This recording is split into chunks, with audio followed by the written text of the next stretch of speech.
মাইটি অস্ট্রেলিয়ার বিপক্ষে তানজিদ তামিমের ঐতিহাসিক সেঞ্চুরি। ডারউইনের মারানা স্টেডিয়ামে চলছে তানজিদ শো।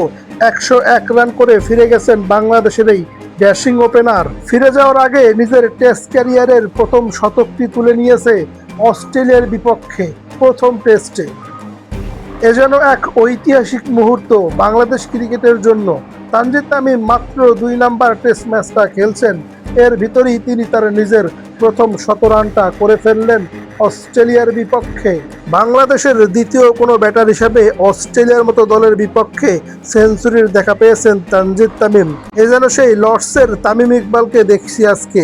লর্ডস থেকে ডারউইনের তানজিদ তামিম যেন তামিম ইকবালের সেই প্রতিচ্ছবি। নিজের টেস্ট ক্যারিয়ারের প্রথম শতকটি তুলেই তিনি মাত্র 101 রানেই ফিরে গেলেন।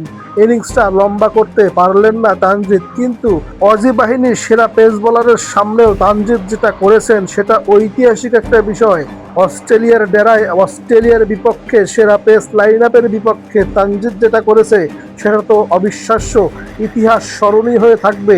তানজিদ যেন চোখে চোখ রেখে দেখিয়ে দিয়েছে যে বাঙালিরাও পারে। অস্ট্রেলিয়ার বিপক্ষে বাংলাদেশের হয়ে দুর্দান্ত ব্যাটিং করেছেন তিনি, এবং বাংলাদেশের ব্যাটাররাও ব্যাটিং করে চলেছেন। অস্ট্রেলিয়ার বিপক্ষে এখন পর্যন্ত বাংলাদেশ কিন্তু 17 রানের লিড ছাড়িয়ে গেছে। এখান থেকে বাংলাদেশ শেষ পর্যন্ত কোন পর্যায়ে পর্যন্ত যেতে পারে এটাই দেখার আশা। তানজিদ তামিম যে ব্যাটিংটা করেছে সেই ব্যাটিংটা আমরা আগে থেকেই বলছিলাম তানজিদ তামিম এই টেস্টে ভালো কিছু করবে, কেননা অস্ট্রেলিয়ার মতো বোলারদের সামনে এরকম তানজিদের মতো একজন ব্যাটারি তো দরকার ছিল। তাই তো ঐতিহাসিক একটা সেঞ্চুরি বলা চলে তানজিদ তামিমের এইটা। তানজিদ সেঞ্চুরি করে আর অস্ট্রেলিয়ান তারকারা তারা তাকিয়ে তাকিয়ে দেখছে, করতালি দিয়ে তানজিদকে স্বাগতম জানিয়েছে সতীর্থরা। কমেন্টে বলে যান তানজিদ তামিমের এই ব্যাটিংটা কেমন লেগেছে আপনাদের।